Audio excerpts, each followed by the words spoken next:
Welcome to SD tour guide. আশা করছি আপনারা সবাই ভালো আছেন। আরও একটি নতুন ভিডিও নিয়ে চলে এলাম আপনাদের সামনে। না, এটা কোনো ট্রেন ব্লগ নয়, কিন্তু আজ আমরা এলাম 13053 হাওড়া টু রাধিকাপুর কুলিক এক্সপ্রেসে, হাওড়া থেকে প্রান্তিক অবধি। গুড আফটারনুন ফ্রম প্রান্তিক স্টেশন। আজকের গন্তব্য আমাদের রবীন্দ্রনাথ ঠাকুরের স্মৃতি বিজড়িত শান্তিনিকেতন। তো অনেকেই এই শীতের ছুটিতে আসেন শান্তিনিকেতন।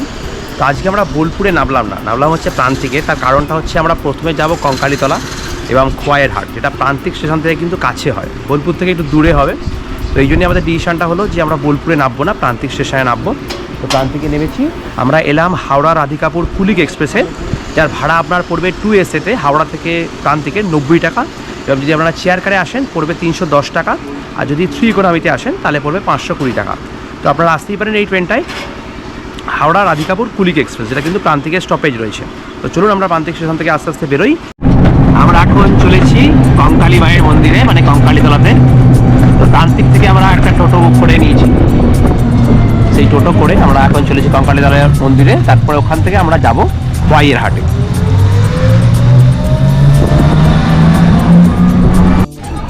এসে গেছি কঙ্কালীতলা মন্দিরে।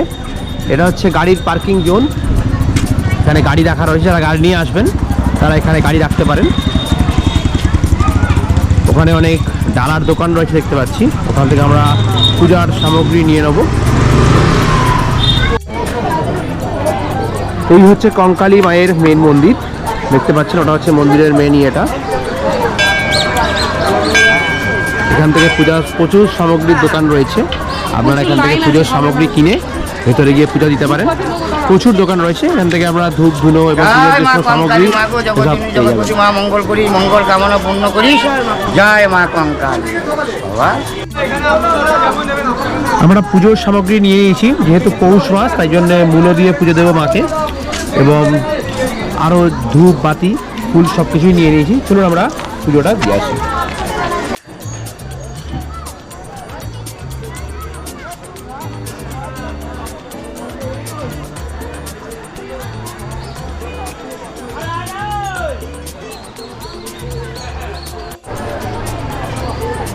একান্ন পীঠের শেষ পীঠ বলা হয় এই কঙ্কালীতলাকে, মানে কঙ্কালীতলা মায়ের মন্দিরকে 51 পীঠের শেষ পীঠ বলা হয়। এই যে কুণ্ড আপনারা দেখতে পাচ্ছেন, মানে যে পুকুরটা, এই পুকুরের মধ্যেই মায়ের কাঁখাল রয়েছে, পবিত্র সেই কুণ্ড। এখানে ফুল ফল ফেলা নিষেধ এবং হাত পা মুখ ধোয়াও নিষেধ। জলটি খুবই পবিত্র জল হিসেবে বিবেচিত হয়। এখানেই মায়ের কাঁখাল পড়েছিল। কঙ্কালীতলায় ভালো করে পুজো টুজো দিয়ে আমরা এখন যাচ্ছি কঙ্কালীতলা থেকে সোনাঝুরির হাটের দিকে। তো এখান থেকে সোনাঝুরির হাট ওই মিনিট 15-20 মতো লাগবে টোটোতে। একটা টোটো বুক করেছি, সেখান থেকে যাচ্ছি। খুব সুন্দর করে মায়ের পুজো দেওয়া হলো, যেহেতু আজকে শনিবার, আমরা শনিবারে পুজো দিলাম, একটু হালকা ভিড়ও ছিল।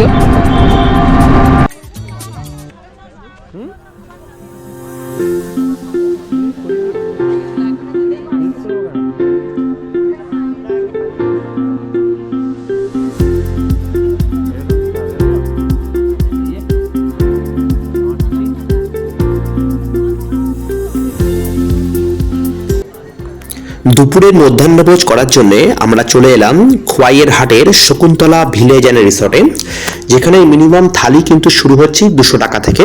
এছাড়া আপনারা যদি চিকেন মটন খেতে চান তার বিভিন্ন প্রাইস রয়েছে, এখানে লেখা রয়েছে।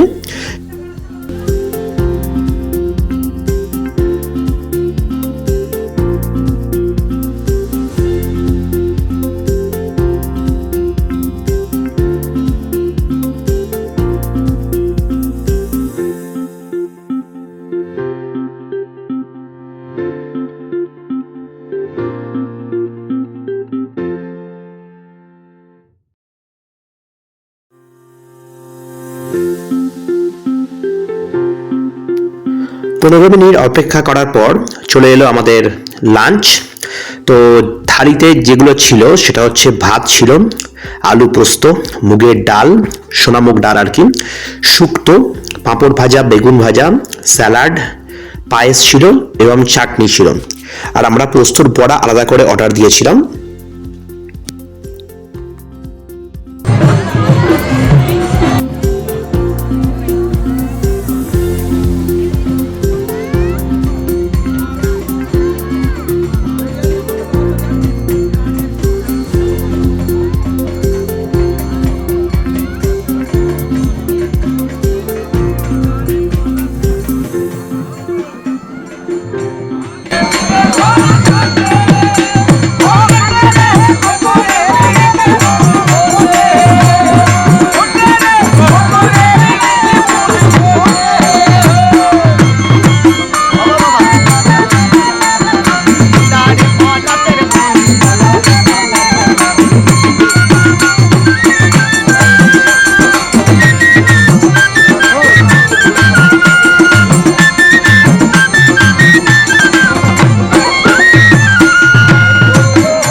অনেকেই শান্তিনিকেতনের ব্যাগ খোঁজেন, এগুলো কিন্তু প্রপার শান্তিনিকেতনের ব্যাগ, পুরো লেদারের ওপর পেন্টিং করা। এগুলো তোমার পায়ের কাছে এগুলো 500, এগুলো সব 500। এটা এটা এটা 550, এটা 1650, 1450, আর এই বড়গুলো 550, 600।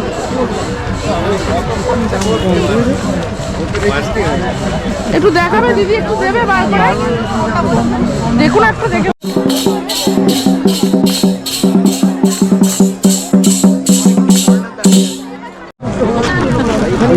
সোনাঝুরি হাটের দুটো বিখ্যাত খাবারের জিনিস অনেকেই হয়তো খেয়েছেন, এখানকার দই এবং রাবড়ি। এই সোনাঝুরি হাট কেনাকাটা চলছে, পুরো গম গম করছে। শনিবারের বিকেল আজকে, মানে শনিবারেই মেনলি সোনাঝুরি হাটটা বসে বড় করে, তো আজকে সেই শনিবার, এবং শনিবারে পুরো জমজমাট সোনাঝুরি হাট। তার মাঝেই রয়েছে এখানে দই আর এখানে রাবড়ি।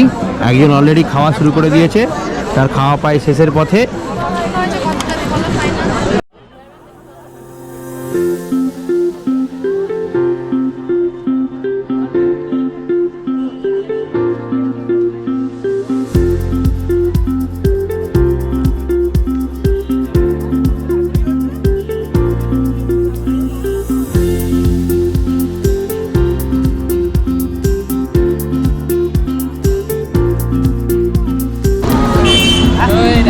শনিবারের খোয়াই হাট আস্তে আস্তে বিকেল হয়ে থেকে সন্ধে হয়ে আসছে, বিকেল গড়িয়ে সন্ধ্যের দিকে চলেছে আজকের শনিবারের বারবেলা। তারপর অনেকটাই ফাঁকা ফাঁকা হয়ে যাচ্ছে খোয়াইয়ের হাট। যখন দুপুরবেলা ছিলাম অনেকটাই জমজমাট, অনেকটাই ভিড় ছিল, এখন কিন্তু ভিড় অনেকটাই ফাঁকা। শান্তিনিকেতনে আমরা যে জায়গাটায় ছিলাম সেটা হচ্ছে বোলপুর লজ। খুব বিখ্যাত এই জায়গাটা বোলপুর লজ। এখানে প্রচুর রুম রয়েছে এবং এখানকার ভাড়াটাও খুব, মানে আমাদের মধ্যবিত্তদের মধ্যেই একদম ভাড়া রয়েছে। এখানে যত রুম রয়েছে সব রুমেরই কিন্তু ভাড়া প্রায় 1050 টাকা। আপনি কি first floor, second floor, third floor এখানেই রুম নেন, গ্রাউন্ড ফ্লোর সব রুমেরই ভাড়া রয়েছে 1050 টাকা। ধরুন আমাদের রুমটা দেখাই, রুমটা কীরকম। আমাদের ছিল এই 16 নম্বর রুম। এরকম একটা ডবল বেড রয়েছে, দুজন থাকার জন্য সাফিসিয়েন্ট।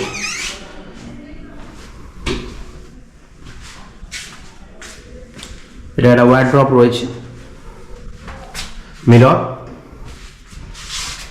গরমকালে আপনারা এসিও পেয়ে যাবেন। আর বাথরুমটা ছিল এরকম, এখানে গিজার রয়েছে ওয়েস্টার্ন। মোটামুটি একদিন বা দুদিন থাকার জন্য ভালোই বেশ। টিভিও রয়েছে, যদিও টিভিটা একটু প্রবলেমেটিক আছে, চলছে না। আর দুজনে থাকার জন্য সাফিসিয়েন্ট। খুব সুন্দর এই রুমটা। এই রুমটার ভাড়া কিন্তু মাত্র 1050 টাকা। আমরা অনেকেই কম দামে রুম খুঁজি, তো তাদের জন্য কিন্তু একদম পারফেক্ট। এবং বাইরে বেরোলেই ব্যালকনিটা, ব্যালকনি থেকে একদম সুন্দর ভিউ। প্রতিটা ঘরের সামনে আপনারা এই এরিয়াটা পাবেন, এই কমন যে এরিয়াটা এটা পাবেন। পার্কিং রয়েছে, আপনারা যদি গাড়িতেও আসেন কোনো অসুবিধা নেই, পার্কিংয়ের জন্য যথেষ্ট বড় জায়গা রয়েছে। ঠিক আছে, মানে আমরা 4 চাকাতে এলে আপনারা গাড়ি পার্কিংও এখানে করতে পারবেন, কোনো অসুবিধা নেই। আর ওই হচ্ছে ডাইনিং এরিয়া, ওখানে হচ্ছে আপনারা লাঞ্চ, ডিনার, ব্রেকফাস্ট সমস্ত কিছু পেয়ে যাবেন সময় সময়। আগে থাকতে খালি অর্ডার দিতে হবে। খুবই সুন্দর, একদিন বা দুদিন থাকার জন্য খুব পারফেক্ট জায়গা। সবচেয়ে বড় কথা, এখানকার রেটটাও হচ্ছে একদম রিজনেবল। তো এই হচ্ছে আমাদের বোলপুর লজের সমস্ত ডিটেলস, আর ফোন নাম্বার আমি আমার ডেসক্রিপশন বক্সে দিয়ে দেবো। Good morning from Shantiniketan. আজকের সকালটা আমাদের শুরু হয়েছে এই কোপাই নদীর পার থেকেই। আমরা 7 সকালে ঘুম থেকে উঠে চলে এসেছি এই কোপাই নদীর ধারে। অপরূপ সুন্দর এক গ্রাম্য পরিবেশ, শান্তিনিকেতনকে ঘিরে এই কোপাই নদীর ভূমিকা অনেক অনেক কবিতা লেখা আছে এই কোপাই নদীকে ঘিরে। এই সেই আমাদের কোপাই নদী, কবিগুরুর সেই বিখ্যাত কবিতা, আমাদের ছোট নদী চলে মাঝে মাঝে, বৈশাখ মাসে তার হাঁটু জল থাকে। যদিও এখন বৈশাখ মাস নয়, তাতেও এই ওয়েদারে তো জল থাকে না, একমাত্র বর্ষাকালে এখানে জল পাওয়া যায়। একটা ঐতিহ্যবাহী একটা মানে এই শান্তিনিকেতনে এলেই সবসময় মনটা একদম মানে গ্রাম্য পরিবেশের সঙ্গে মিশে যায়। আমরা থাকি তো কলকাতায়, তো আমাদের কাছে এই একদিনের শান্তিনিকেতন ভ্রমণই কিন্তু অনেকটা মন শরীর সব কিছুকে একটা শান্ত করে তোলে। আমাদের মনে হয় যে যেন বছরে একবার দুবার যে যতবারই আসুক না কেন তার তৃষ্ণা মেটে না শান্তিনিকেতন আসার। এই আর কি, খুবই সুন্দর একটা জায়গা। একদম হিহি করা ঠান্ডা শান্তিনিকেতনে, এখন শুনলাম 7 ডিগ্রি চলছে। খুবই উপভোগ্য একটা সময়, যেহেতু এখন জানুয়ারি মাসের একদম প্রথম, তারপরে ঠান্ডাটাও একদম জমিয়ে পড়েছে। আর এবারে তো ঠান্ডা নিয়ে কোনো কথাই হবে না, বহু বছরের যে আক্ষেপ সেটা আমাদের মিটিয়ে দিয়েছে এবারে ঠান্ডা। তো চলুন এবার দেখা যাক সামনে কি আছে।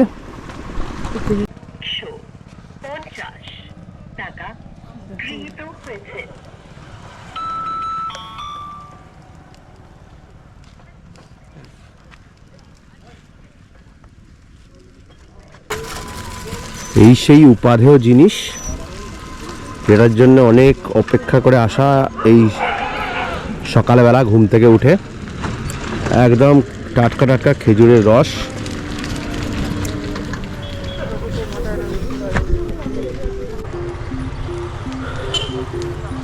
এখন রয়েছি শান্তিনিকেতনের গোয়ালপাড়াতে। গোয়ালপাড়া আসার মেন উদ্দেশ্য দুটো, একটা হচ্ছে কোপাই নদী দেখব, আর একটা হচ্ছে খেজুরের রস খাবো। খেজুরের রসটা খাওয়া হলো, খুবই সুন্দর টাটকা টাটকা একদম খেজুরের রস, মাত্র 10 টাকা করে গ্লাস, অপূর্ব সুন্দর খেতে। এবার আমাদের যেটা লক্ষ্য রয়েছে সেটা হচ্ছে খেজুর রসকে বাড়িতে নিয়ে যাওয়া। তো এখানে খেজুর রস একদম ফুটছে, আপনাদের দেখাচ্ছি। দেখুন সামনে কীভাবে খেজুর রস ফুটছে।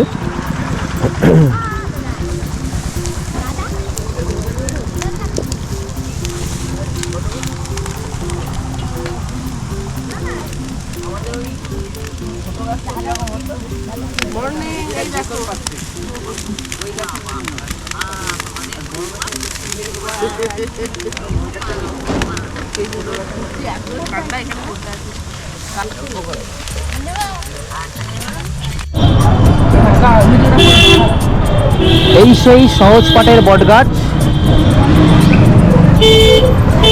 শান্তিনিকেতনের উপাসনা গৃহ। যদিও সাধারণ দর্শকদের জন্য ভেতরে অ্যালাউ নেই, একমাত্র যারা বিশ্বভারতী ইউনিভার্সিটির স্টুডেন্ট তাদের জন্য ভেতরটা অ্যালাউ, তাই ভেতরে ঢুকতে পারছি না উপাসনা গৃহ।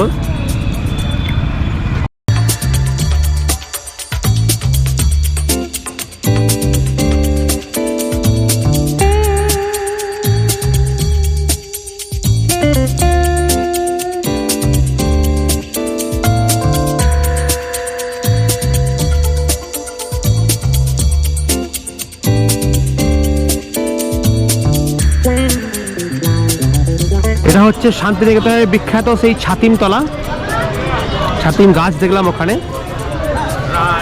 ঐতিহ্যময় প্রাঙ্গণ, সংরক্ষিত এলাকা ছাতিমতলা। শান্তিনিকেতনের নন্দন এটা, এখানে অনেক এক্সিবিশন এবং বিভিন্ন রকমের শো হয়, যদিও এখন এটার গেট বন্ধ রয়েছে। বাইরে থেকে আমি জাস্ট ফটো নিচ্ছি।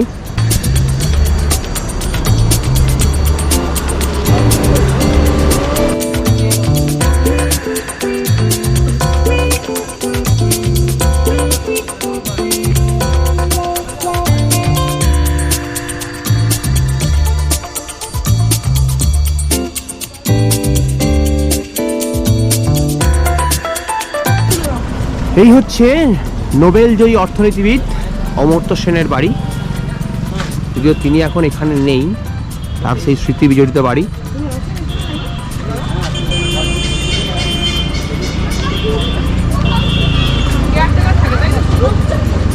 এখানে নাম লেখা আছে A.T. সেন, নোবেলজয়ী অর্থনীতিবিদ অমর্ত্য সেনের সেই বাড়ি।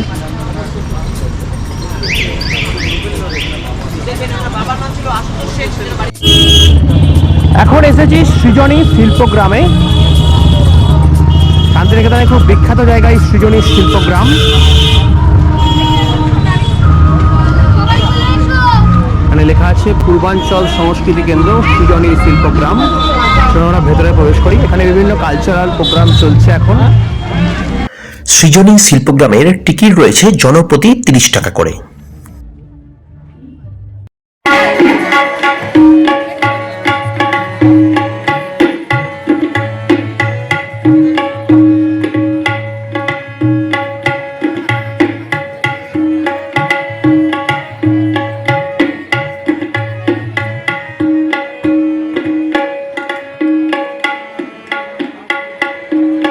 দেখা বড় বড় পথ, হাতের তালু থেকে মুঠো আলগা করে, তারপর আঙ্গুল ছোঁয়। মাঝের জেব্রা ক্রসিং জুড়ে যত কাটা কাটা দাগ, যত গলি পথ, যেন তা শুধু সময়ের অবক্ষয়। ক্ষয় হতে হতে ভিড় কমে, একাকী সময়ে ধৈর্য হারায়। মনে হয় হারিয়েছি পথ, যা কিছু সব বুঝি ভুল। হে পথিক, জেনে দেখো পথ হারানো ভালো, ঠিক তখনই ফের মুতে চুতে চায় আলো, ঠিক তখনই ফের মুতে চুতে চায় আলো। ওয়ান নাইটের একটা ছোট্ট ট্রিপ আপনাদের দেখালাম, বোলপুর শান্তিনিকেতন ট্রিপ। এখন দাঁড়িয়ে রয়েছি বোলপুর স্টেশনে, আমাদের ট্রেন আসছে। তো সমগ্র ব্লগটা কেমন লাগলো অবশ্যই বলবেন। সোনাঝুরি হাট, তার সাথে কঙ্কালীতলা এবং শান্তিনিকেতনের যে উপাসনা গৃহ থেকে ছাতিমতলা, সমগ্র এই জার্নি আপনাদের কেমন লাগলো অবশ্যই জানাবেন। তো শীতের এই একদিনের ছুটিতে হুট করেই চলে এসেছিলাম বোলপুর। আপনারাও সময় সুযোগ করে চলে আসবেন, একটু গ্রাম্য প্রকৃতির মধ্যে নিজেকে খুঁজে পাওয়া এবং সুন্দর একটি দিন আপনারা কাটাতে পারবেন এই শান্তিনিকেতনে। তো চলুন আমাদের বাড়ি ফেরার পালা।